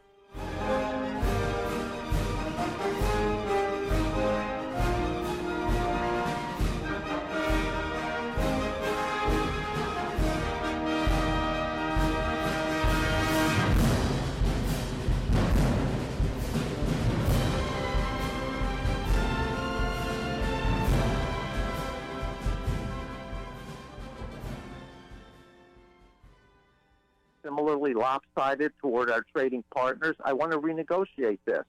Well, the trading partners, they're in no hurry to renegotiate this. They have favorable positions. Now, remember, President Trump is a business person. He's not a politician. So a business person, when you're confronted with a problem like this, you don't do what politicians do. They would convene a summit sometime in the fall. They'd come back and discuss it next year. They'd wait till next fall to reconvene again, and then they'd kick the can down the road to the next guy. Well, President Trump is a business person. A business person, if you see a problem, especially if it's going to affect your bottom line, you confront that problem immediately and resolve it. So President Trump had to do something to bring the trading partners to the table as quickly as possible. Again, a business person in that situation would create a sense of urgency. So how did he do that? He starts slapping these tariffs on everybody, and we're in a much stronger position than all of our trading partners. So this is going to hurt them much more than it's going to hurt us, and he knew that. So by putting on these tariffs, all of a sudden these trading partners saying, wait a minute, we can't do this. We have to renegotiate something. So before you know it, 2 weeks ago, the European Union comes over and says, Trump's right. We're going to work toward trying to get no tariffs on anything. The president of Mexico last week came in and said, look, we have to renegotiate this NAFTA as soon as possible. And as you just mentioned, I think today or tomorrow, the Chinese delegation is coming over here to renegotiate these trade deals. So President Trump is doing what any business person would do, confront the problem immediately, create a sense of urgency so everybody comes to the table. His goal is to get the no tariffs, completely free and fair trade as soon as possible. I think by the end of the year, if these aren't all resolved, that we'll at least be taking steps to come up with a resolution that will benefit American manufacturers into the future, because it will open up markets to them that, because of these lopsided trade agreements, haven't been open to them forever. Now these markets will be open. Even if there's a little short-term pain this year, will be much long-term gain. I agree with you, and I really appreciate that analysis. That's a really insightful analysis. We're out of time, Dr. Michael Buster, but I'd love to have you on again sometime. And do you tweet or Facebook or anything? I just would love to give our audience a way to follow you or something. Sure. So all of my columns, I write 1 to 2 columns a week, and I've been doing it for years.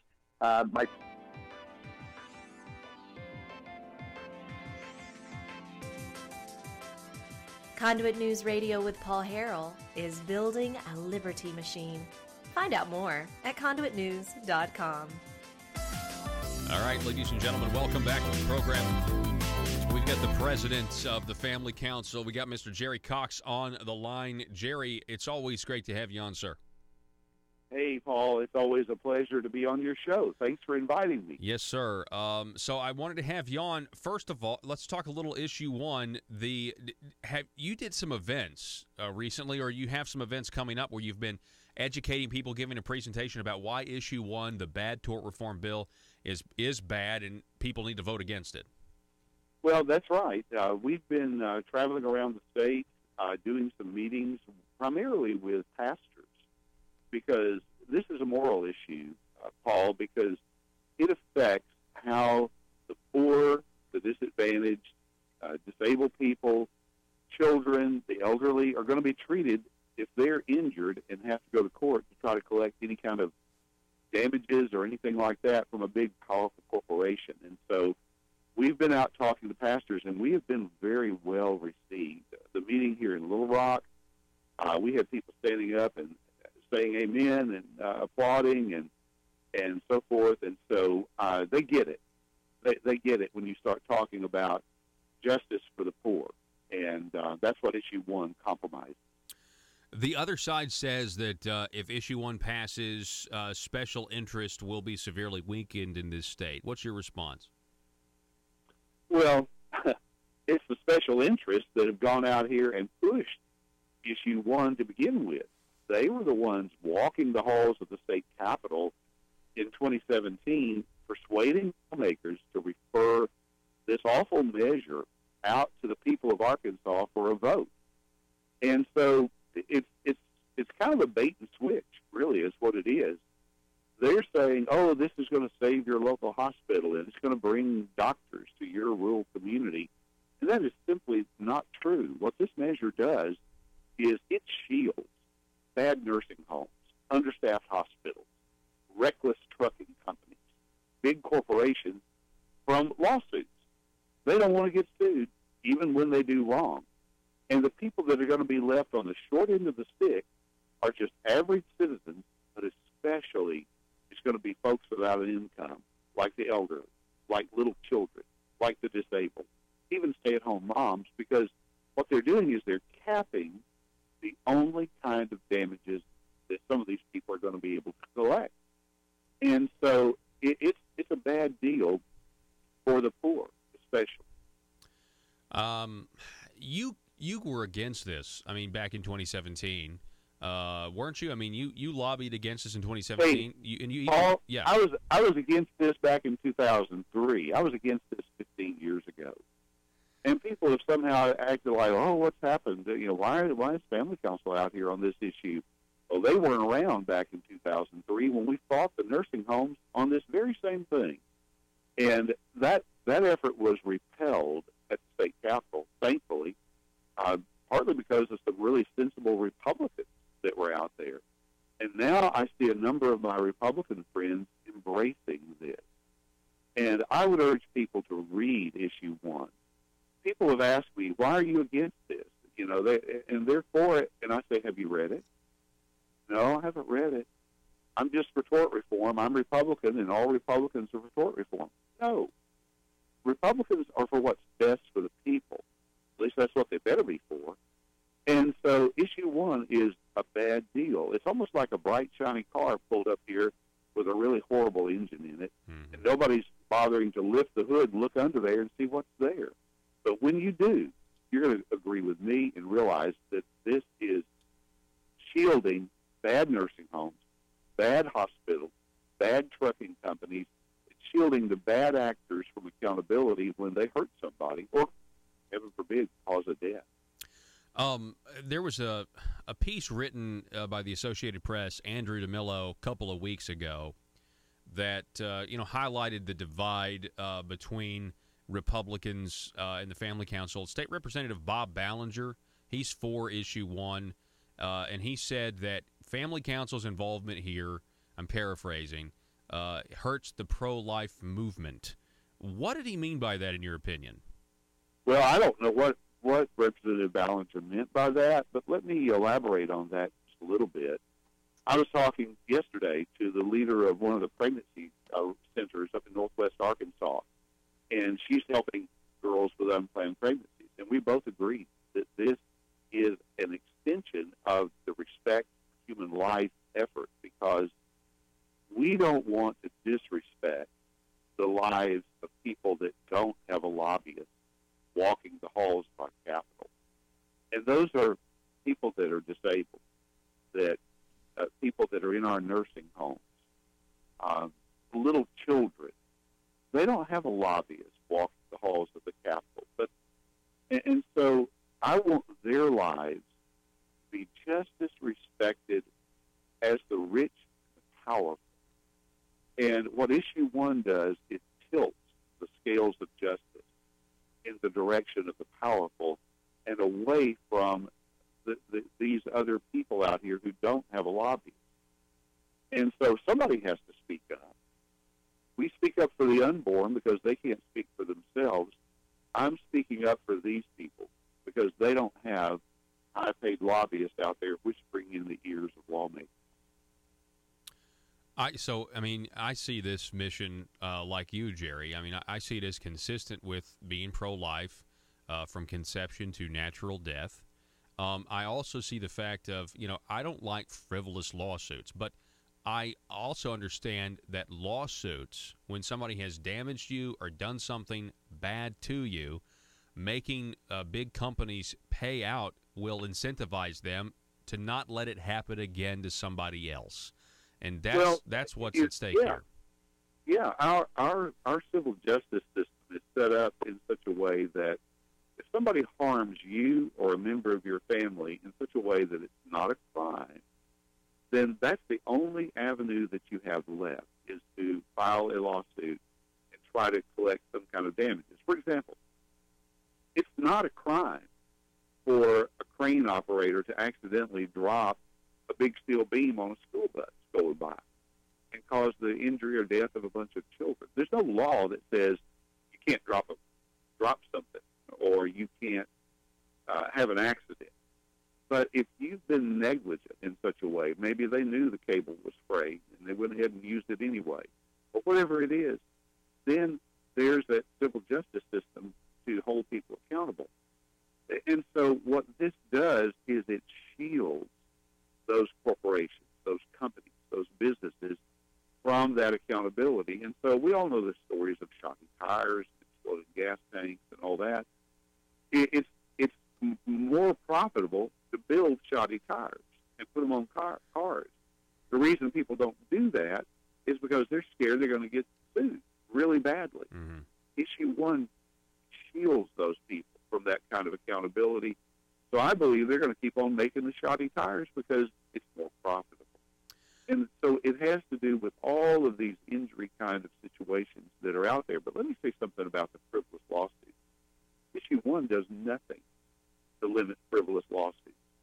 You can still get sued with a frivolous lawsuit if Issue 1 passes. But what the backers of Issue 1 are saying, leading people to believe, and it's not true, is that somehow if Issue 1 passes, then we're going to get rid of all these frivolous lawsuits and your life is going to be a whole lot better. When in reality, what it's doing is shielding these powerful corporations from lawsuits, and they're persuading people to support Issue 1, thinking it's going to help the economy, it's going to bring doctors to their community, it's going to eliminate frivolous lawsuits, and it does none of that. None of that. I want to address that because, Bob Ballinger and former Justice Paul Danielson, they had a debate on Friday. Aside from what Representative Ballinger said, that nobody in Little Rock is benefiting from being down there, one of the things he did argue, he compared it to Texas. He said, look, when Texas did something in the realm of tort reform, all these doctors moved to rural areas, and he cited this statistic that Arkansas is pretty much dead last when it comes to rural emergency care. I would like for you to address some of that. No, that simply is untrue, and I'm not saying that Representative Ballinger is saying that out here on purposefully saying something that's not true. But we have spent considerable time researching the Texas law, and here's what we found.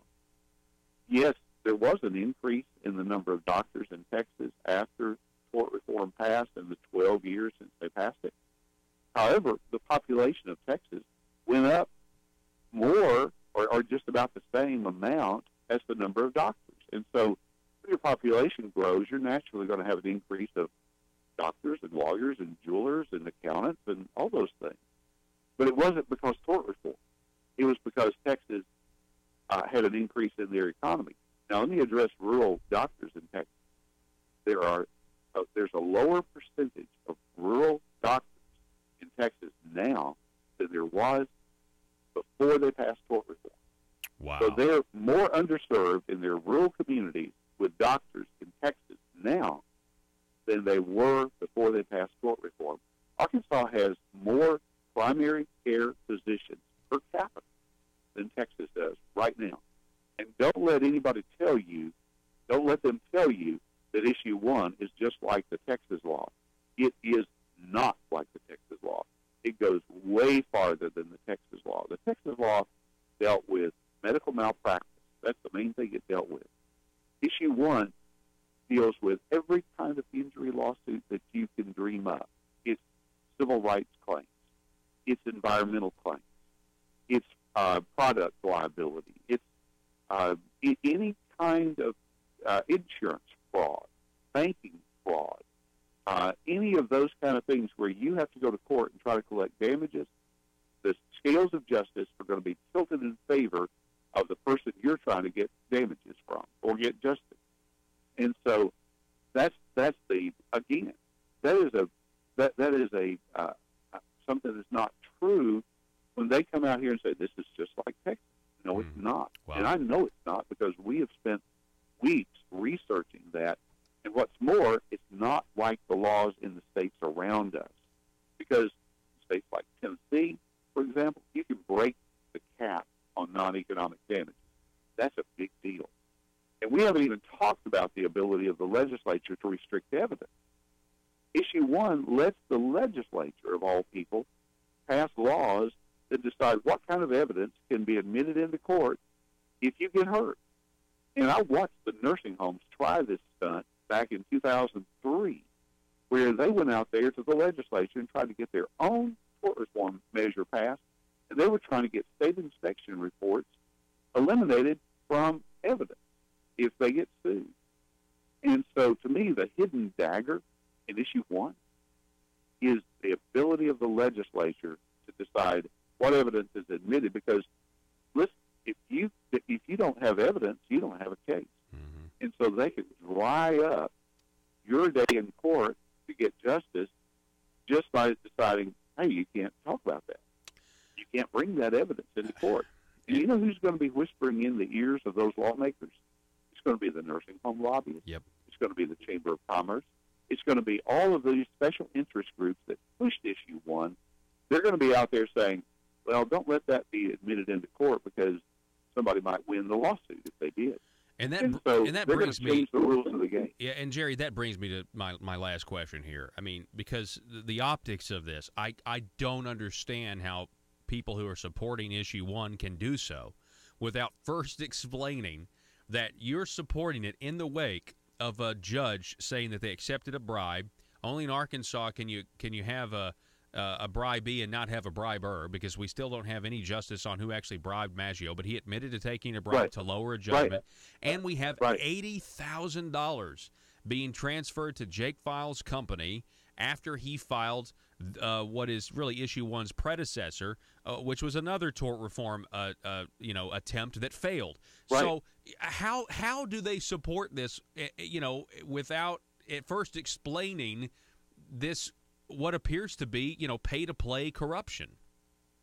There's so much to talk about with that. But you know what?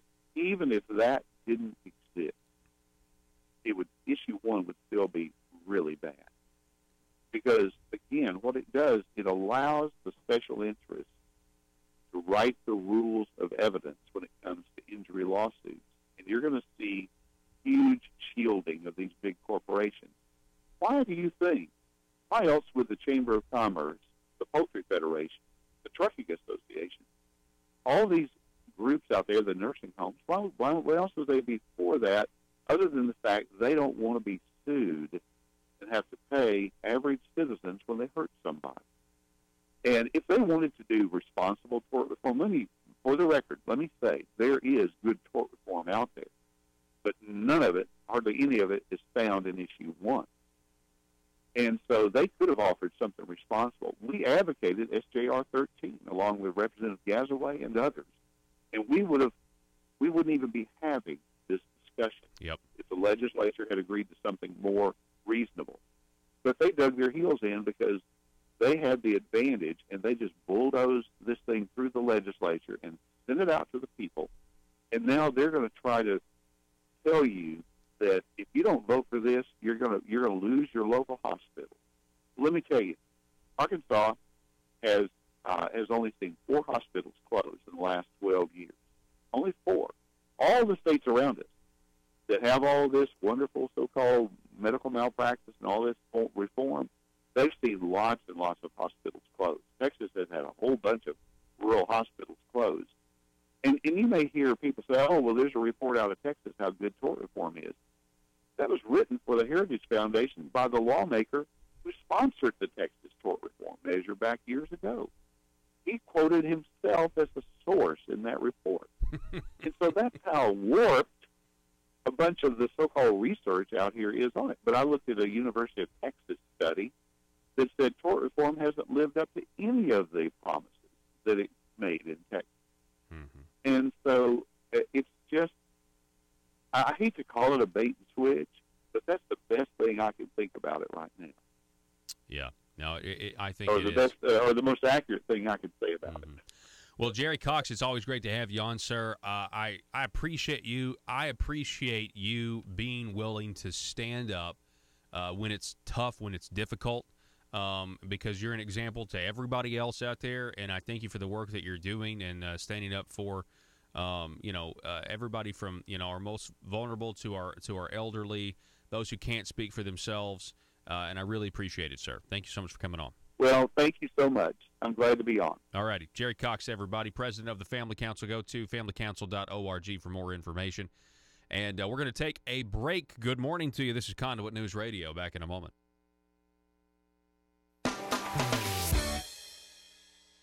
If you believe the Second Amendment protects your right to defend your home with a firearm, where do you turn if the government confiscates your gun?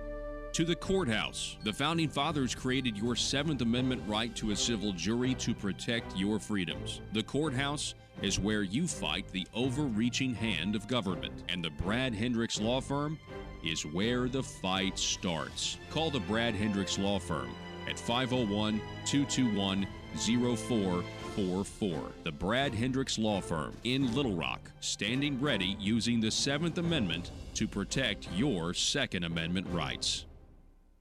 Russellville-based firearms manufacturer Omega are making clones of the most notable German firearms in the world. These delayed rotor-lock firearms have been and are currently used by law enforcement and military worldwide. At Omega, they manufacture their guns right here in Arkansas and produce the best reproduction in the marketplace that comes with a complete 5-year warranty. At Omega, they take firearm manufacturing seriously and offer discounts to active and retired law enforcement. Whether you're using Omega firearms to defend the public, defend your family, or for target practice, Omega has your back. For pricing, go to omega-guns.com. That's omega-guns.com. If you're like me, you believe that small business is the heart of Arkansas's economic engine, and it should be viewed that way by the politicians in Little Rock. Conduit for Commerce also believes, like you and I believe, policies that achieve less regulation and lower taxation help small business in Arkansas thrive. Other policies like small, constitutionally consistent government and reducing citizen dependency on government keeps it from growing and expanding its influence on our daily lives. Conduit for Commerce works every day to educate the general public and legislators on these important priorities in the name of Arkansas small business. By the way, contributions to Conduit for Commerce are tax deductible. Log on now to conduitforcommerce.org and click on Contact Us on the right side of the page. That's conduitforcommerce.org. Go there now and learn the facts on protecting small business in Arkansas. Twitter account is at mbusler, M-B-U-S-L-E-R, so you can see everything there. I have a Facebook page. It's called Funding Democracy, the Economics of Freedom.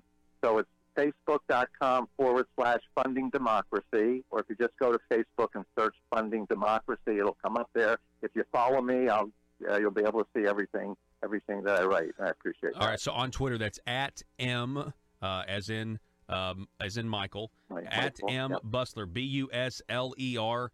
I'm going to follow you right now, and it's been a pleasure, Dr. Busler. Thanks so much for coming on this morning. Thank you. My pleasure, too. All righty. Take care. All right, folks, we got to take a break. It's Conduit News Radio. I want to direct you to the brand new conduitnews.com. That was our big announcement. Brand new website, conduitnews.com. Go there for stories as well as insightful interviews like you just heard. Back in just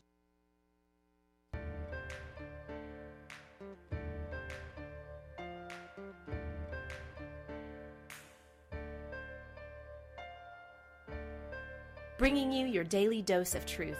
It's Conduit News Radio with Paul Harrell. All right, so for tomorrow, we've gone ahead. We had a phone outage in the first hour of the program, so we've gone ahead and rescheduled Mr. Dan Borum for tomorrow at 6:30. Same time tomorrow. He'll be on 6:30. We got a packed show for you tomorrow, by the way. We'll be talking with Dan Borum at 6:30. Got a small business spotlight with Mr. Wade Bailey from Omega Guns. Also, we'll be talking with Fort Smith attorney Joey McCutcheon at 7:30 tomorrow. So got a jam-packed 3 guests on the show tomorrow. Excited about that. Listen, I know you have heard this video every day on the program, but so I'm going to play it again Bob Ballinger again, and then I'm going to play you another video and see if you can recognize common themes here about what the legislators think of people, their constituents. Let me say this. I am really disappointed for a profession that gets beat up as much as we do, where they, only good lawyer's a dead lawyer, right? And, all that stuff, right? For somebody who gets beat up as much as we do, for people to just beat up the legislature. My friends in the legislature are servants. They not one of them up there right now is benefiting from being in this business. They have set themselves aside.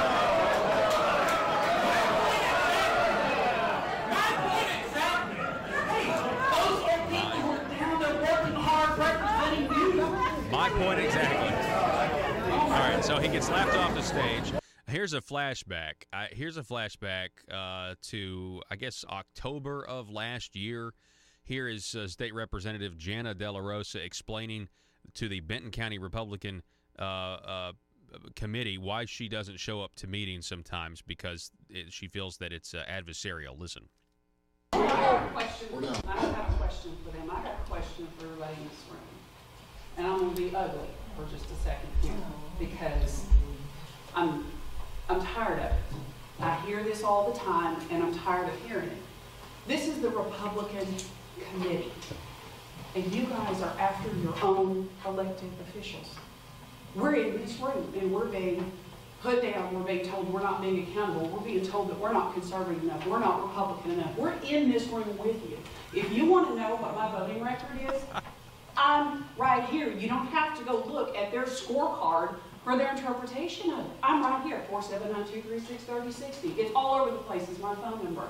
Same for everybody else. You want to know why we don't show up here very often, as Representative Hendren pointed out? Because of this.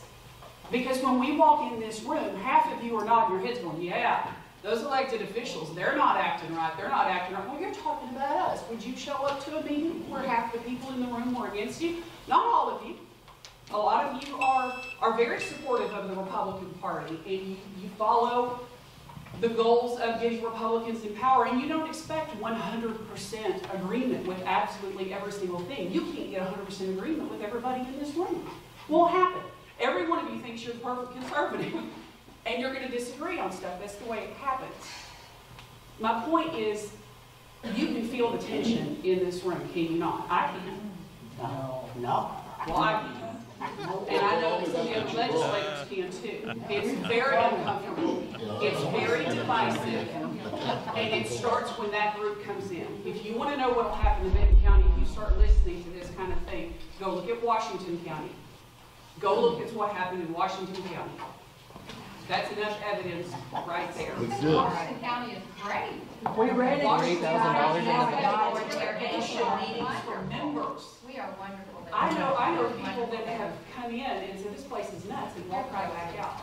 Benton County has gotten along very well. It's been very open, and when John Carl was chairman, I think it was the last time that I was here.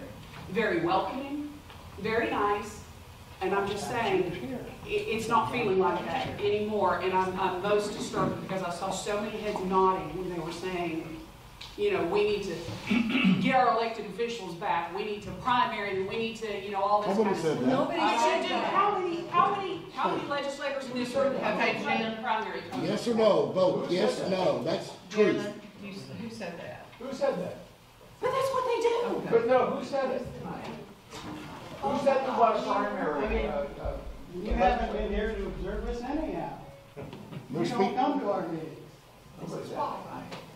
This is why. This is divisive. It tears apart the committee. All right, stop. The elected officials. Yeah, all right, so we got to wrap things up. But do you see a common theme there? It's a really weird phenomenon. It's almost like elected officials don't want to be criticized. Right? I mean, that video, you watch that video and then you watch Bob's video.